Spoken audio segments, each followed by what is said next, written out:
Let's talk about a novel called We Were Liars, written by E. Lockhart. The title sounds interesting already. Who is E. Lockhart? E. Lockhart is an American author who writes stories about young people, family relationships, and hidden truths. Her books often explore how memory, privilege, and emotions can shape the way people see the world. So, what kind of story is We Were Liars? At first, it seems like a peaceful summer story. The novel follows a wealthy family called Sinclairs, who spend every summer on a private island. A private island? That sounds like a very comfortable life. Yes, the Sinclairs appear perfect from the outside. They are rich, respected, and proud of their family name. But I'm guessing things are not as perfect as they seem. Exactly. The story is told by a girl named Cadence Sinclair. Is she the main character? Yes, Cadence spends her summers on the island with three close companions, her cousins, Johnny, Mirren, and a boy named Cat. And together they form a group. Yes, they call themselves the Liars. That's an interesting name for a group of friends. It is. At first, it feels playful, almost like a nickname between teenagers enjoying their summers together. What do they usually do on the island? They swim, explore the beaches, talk for hours, and spend time away from the adults. For them, the island feels like a small world of their own. That sounds like a typical carefree summer. Yes, but something changes during one particular summer when Cadence is 15 years old. What happens? An accident occurs. Cadence suffers a serious head injury. Does she remember what happened? No. That's where the mystery begins.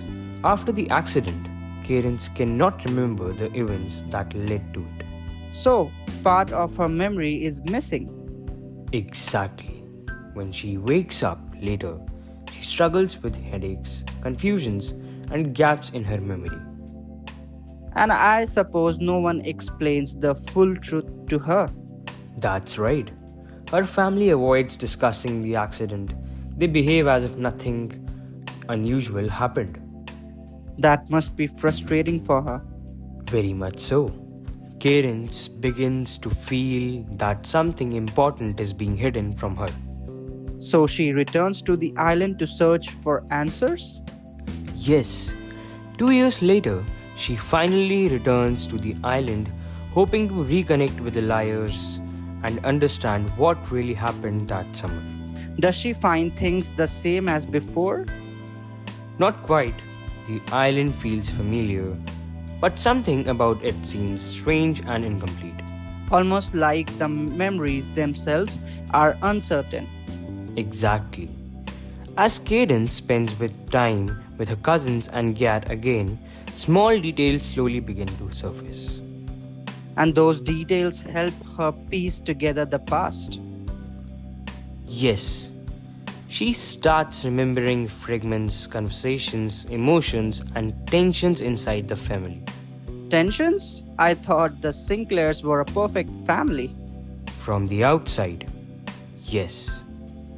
But inside, there are conflicts over inheritance, jealousy between siblings, pride about family's reputation. So the family's wealth creates pressure as well. Exactly. The older generation cares deeply about money, power, and control. Those values slowly affect the younger generation too. And the liars begin questioning those values. Yes, they start realizing that their family's perfect image may hide unfairness and selfishness. That sounds like a moment when young people begin challenging the world they grew up in. Exactly. Many stories focus on that stage of life when teenagers begin seeing the truth behind adult behavior. So Karen's search for memory becomes a search for truth. Very much so. As the story moves forward, she slowly discovers what really happened during that summer. And I imagine the truth is shocking. Yes, the revelation forces Cadence to confront the consequences of choices made in the past. So the novel explores more than just mystery. Exactly, it reflects on the themes like family prides, honesty, responsibility, and the danger of ignoring uncomfortable truths. It also sounds like a reminder that wealth and beauty do not guarantee happiness. Very true. Sometimes the most carefully maintained appearances hide the deepest problems. Listening to this, the title begins to make more sense.